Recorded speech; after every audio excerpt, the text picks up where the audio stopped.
We're now finally considering a alternative to this 0 in the end of VLOOKUP and match formulas.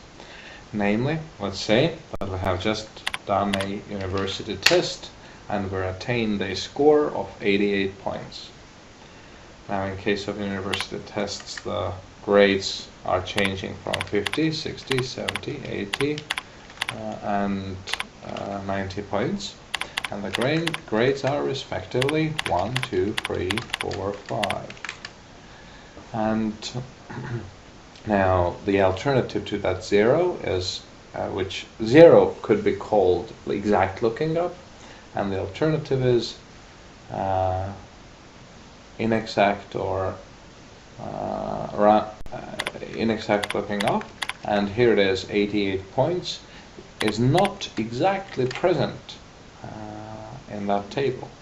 So what Microsoft Excel will do is it will check 88 is not 50, 88 is not 60, 88 is not 70, 88 is not 80, and 88 has already been passed when we come to number 90. So there are two options. Microsoft Excel could either return the previous one or the next one, and in Microsoft Excel it has been the agreement has been made that the previous one is returned.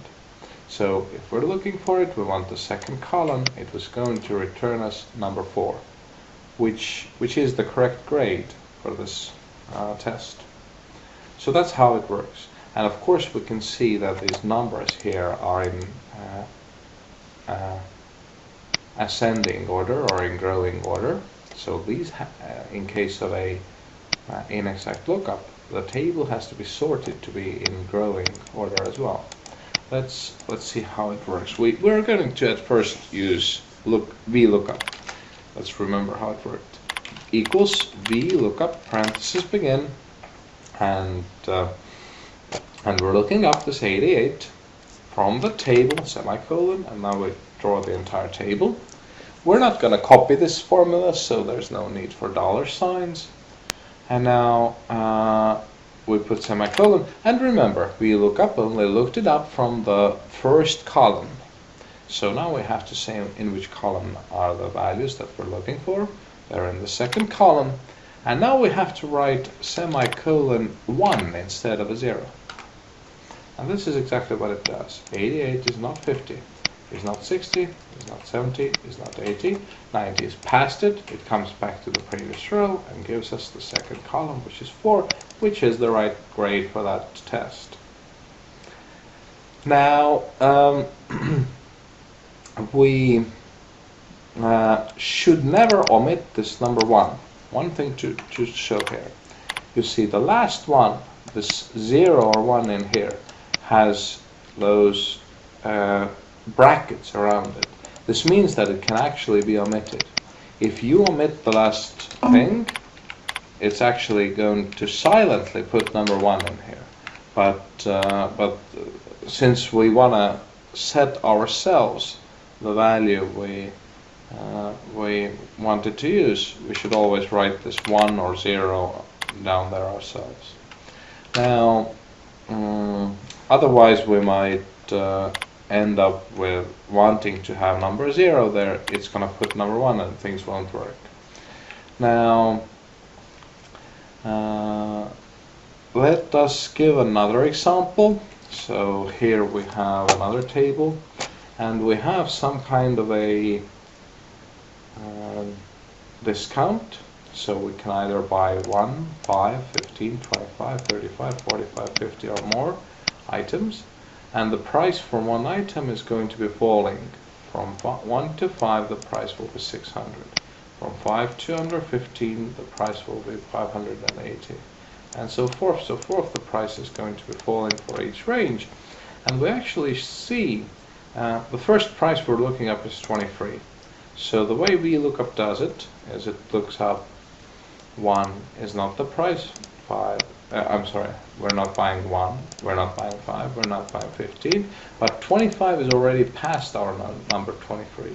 So what it does, it gives back the previous one, which means that if we buy 23 of them, we should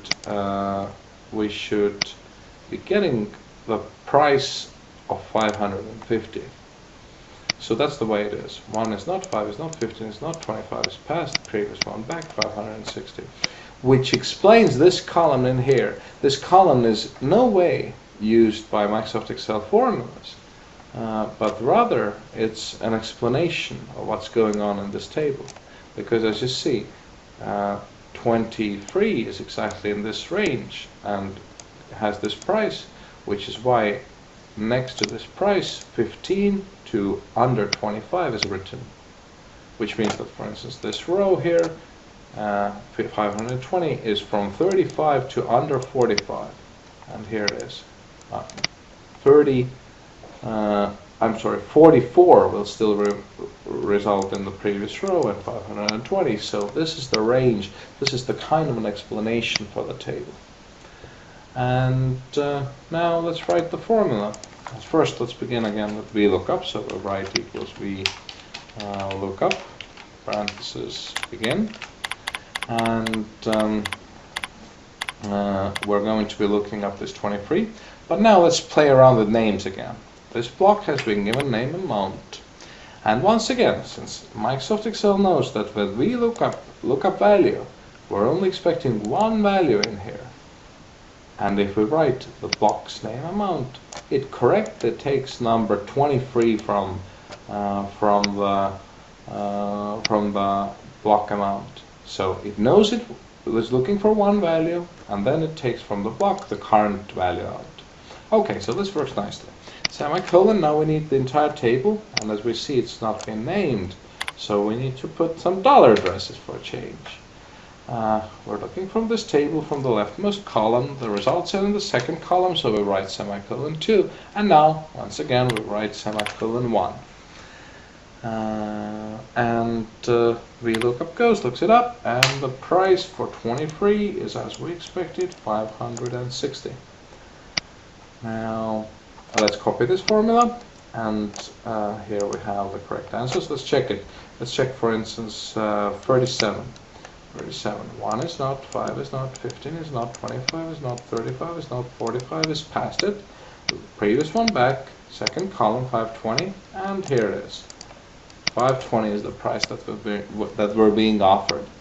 Now the next thing we want to do is we want to use index and match. We can use index and match just as VLOOKUP, and as we said, it's even better, so we should use it, but we just went through VLOOKUP at first. So with index and match, we are going to match 23. So we do it like this: equals match.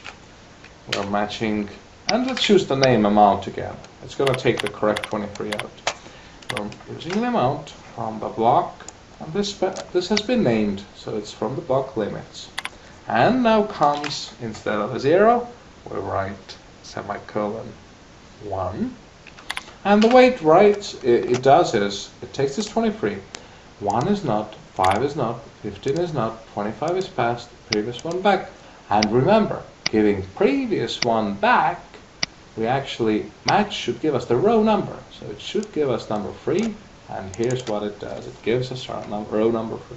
And now we're using index. We're going to price block, and we're taking the third price. So match gave us 3. Now around it we write index, parentheses begin, and the block is going to be called price, and we take from the price block the third one. So this match was ran at first. It resulted in number 3. The third row was where it found the 23, and then index price 3 takes the third price, which will end up in 560. So once again, it has worked correctly, and it's the same result as the VLOOKUP gave us. And we can now copy the formula, and the prices are all the same as with VLOOKUP. And now there's one more thing to consider, namely, such a problem can actually be solved also with if. Recall that we had, for instance, in case of progressive income tax, we had 4 options to choose from, and if we had 4 options, we needed 3 ifs. For instance, one if solves, lets us separate 2 cases. 2 ifs let us separate 3 different cases. 3 ifs let us separate 4 different cases. So here we can do it with if as well. We can do such a thing. If the amount is less than 5, if the amount is less than 5, give price 580. If the amount is less than 15, give price 5. If amount is less than 5, give price of 600. If amount is less than 15, give price of 580. If amount is less than 25, give price of 560. And if we want to go back to those ifs, we can go over this material again. So the every if checks for one option, and then in its later part runs another if, and checks for one option, runs another if, and all those ifs are written within each other. But of course, this is not something we want to do. It's just that we want to point out that this is the way it could be done.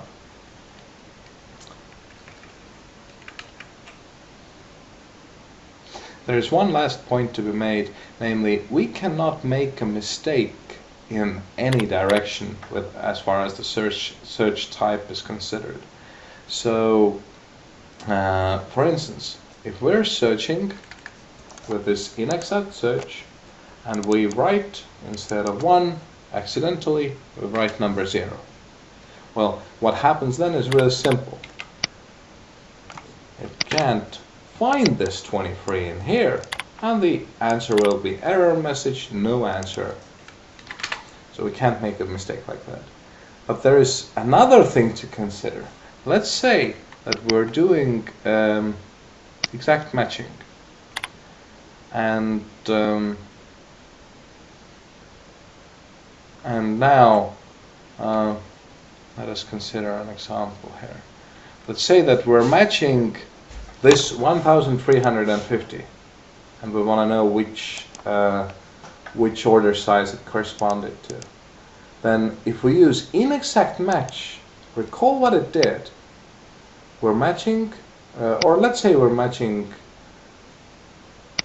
4,875. If we're matching it wrongly with inexact matchup, lookup, or inexact match, it assumes that the table is in growing order, which means it looks it up like this. 3,000 is not 4,875. 6,750 is past it, and it returns the previous one. So we cannot make the mistake in the other direction neither. Otherwise it would just, it could just theoretically give an error, not find the value, but give the result already when the ascending order has passed. This is the reason why we always want to put this 1 or 0 in here ourselves. Otherwise Excel, if we, once again, this match type is arbitrary. It's in brackets, which means that it can be omitted, but then Excel will put in there just 1 itself, and we would rather take precaution, give the type always explicitly ourselves, so that we will not end up making a mistake.